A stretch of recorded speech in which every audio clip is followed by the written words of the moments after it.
ప్రియమైన దేవుని బిడ్లారా, ఈ మండల కాలంలో 6వ దినము మనం ధ్యానించాల్సినటువంటి అంశము ది కాల్ టు లవ్.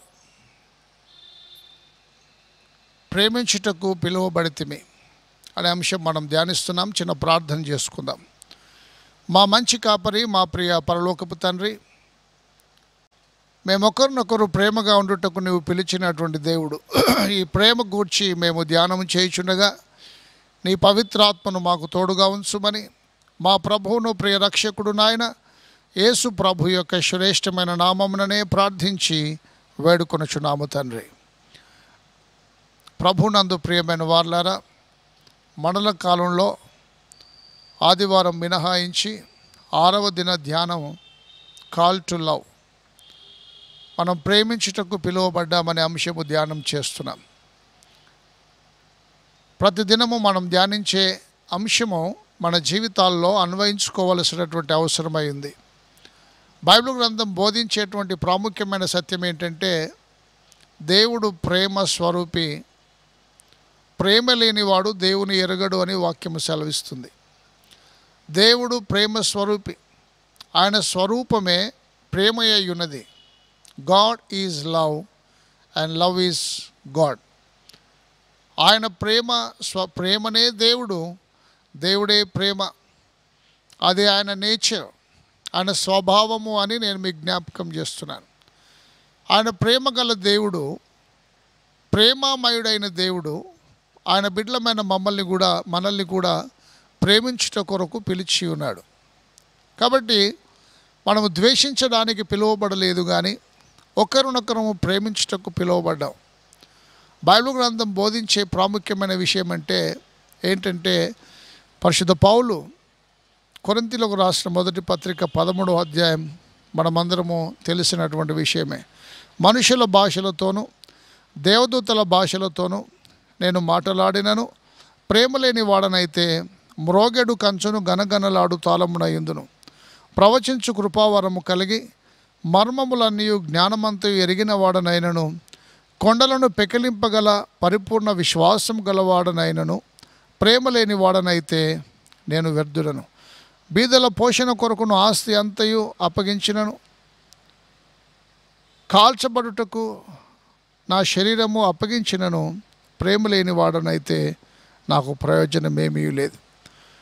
కాల్చబడుటకు శరీరం ఇచ్చిన, బీదల పోషణ కొరకు ఆస్తి అంతా ఇచ్చిన, మనుషుల భాషలే కాదు దేవదూతల భాషలు సైతము మాట్లాడిన, ప్రేమ లేకపోతే నేను వ్యర్థుడను. మ్రోగెడు కంచును గనగనలాడు తాళమును, అది ప్రయోజనము లేదు అని పరిశుద్ధ పౌలు రాస్తున్నాడు. ఎందుకంటే ప్రేమ దీర్ఘకాలము సహిస్తుంది, అది దయ చూపిస్తుంది అని ఈ భాగంలో ఆయన రాస్తున్నాడు. ప్రేమ దీర్ఘకాలము సహించును, దయ చూపించును.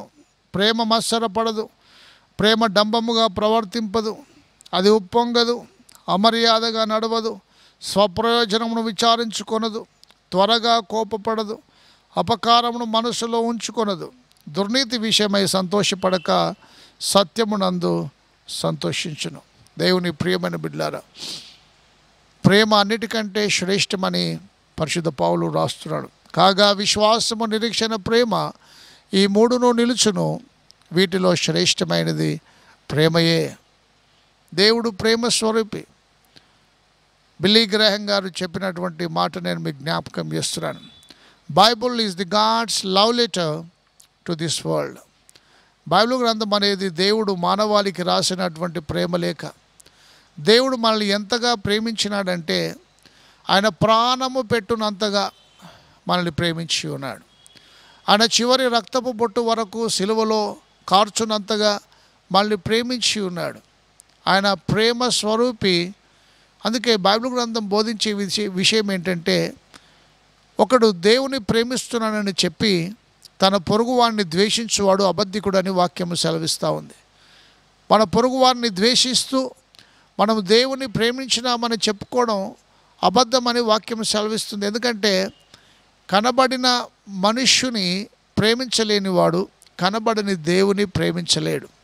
దేవుని ప్రియమైన బిడ్డలారా, మనము దేవుని ప్రేమిస్తున్నామా?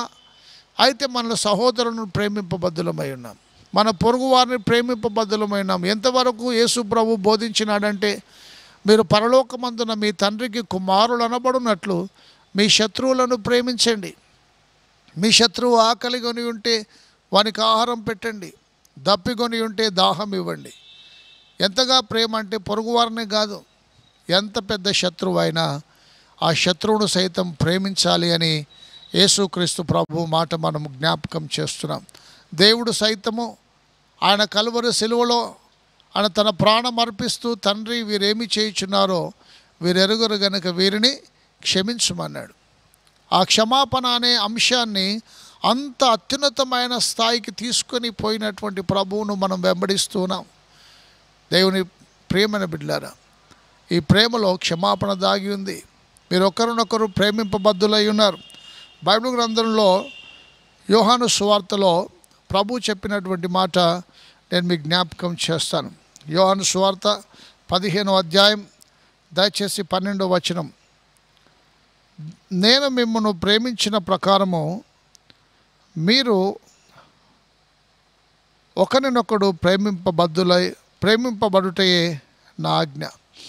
నేను మిమ్మల్ని ప్రేమించిన ప్రకారం, love one another as I have loved you. నేను మిమ్మల్ని ప్రేమించిన ప్రకారమే మీరును ఒకరినొకరు ప్రేమింపబద్ధులై ఉన్నారనేది నా ఆజ్ఞ. యేసు ప్రభు క్రొత్త ఆజ్ఞ మనకిస్తున్నాడు. ఈ మండల కాలంలో మనం ఒకరినొకరు ప్రేమింపబద్ధులమై ఉన్నాం. ఎందుకంటే దేవుడు ప్రేమ స్వరూపి. ప్రేమ సమాజాన్ని, దేవుని రాజ్యం అనగా అది ప్రేమతో కూడిన సమాజము, ద్వేషము లేనిది, కపటము లేనిది, ఈర్ష్య లేనిది, పగలేనటువంటి రాజ్యము. సిలువ ప్రయాణంలో మనం ఒకరినొకరు ప్రేమింపబద్ధులమై ఉన్నాం. ఎందుకంటే మనం ఒకరినొకరు ప్రేమించిన వారమైతే దేవుని ప్రేమించిన వారమని వాక్యం సెలవిస్తుంది. మనం ఒకరినొకరు ద్వేషించిన వారమైతే మరి దేవుని కూడా ద్వేషించిన వారమని వాక్యం సెలవిస్తుంది. దేవుని ప్రేమ అది ఎంతో ఉన్నతమైనటువంటి ప్రేమ. కల్వరి అనే సిలువ మీద నుండి, సిలువ వేదిక నుండి దేవుడు మనల్ని ప్రేమించినాడు. తన ప్రేమను దేవుడు సిలువ అనే వేదిక మీద నుండి లోకానికి వెల్లడిపరిచినటువంటి విషయము నేను మీకు జ్ఞాపకం చేస్తున్నాను. నేను యేసుక్రీస్తు ప్రభువుని అడిగినాను, అయ్యా నువ్వు నన్ను ఎంతగా ప్రేమిస్తున్నావని. అయితే ఆయన రెండు చేతులు చాపి తన ప్రాణము అర్పించినంతగా నీ చూపించినాడు. ఆయన ఈ ప్రేమ ఎక్కడ ప్రపంచంలో మనము పొందుకోలేం. అగప ప్రేమ అనగా ఎటువంటి ప్రత్యుపకారము ఆశించినటువంటిది, అన్కండిషనల్ లవ్, షరతులు లేనటువంటి దైవిక ప్రేమ. ఒక భక్తుడు చెప్తున్నాడు ఏంటంటే, ఆకాశము కాగితమై, సముద్రము సిరా అయి, చెట్ల కొమ్మలన్నీ కలంబులై, ప్రతి నరుడు కరణమై, దేవుని ప్రేమ ఇంతని వివరించిన సంద్రంబు ఇంకును ఆకాశం అంత కాగితము సరిపోవు అని ఆయన జ్ఞాపకం చేస్తున్నాడు. ఆయన ప్రేమ ఇంత అంత అని మనము చెప్పలేము. ఎంత ప్రేమ, ఎంత ప్రేమ, ఎంత ప్రేమయ, దేవుడు ఎంత గొప్ప ప్రేమయ్య వెలింగుచుండెనే. ఆయన ప్రేమ ఇంత అంత అని వర్ణింపలేము. దరిలేని ఆనందకరమైన నీ ప్రేమ తరమా వర్ణింపగలను, నీ ప్రేమ వర్ణించడానికి మా తరము కాదు అని భక్తుడు పాట రాస్తున్నాడు.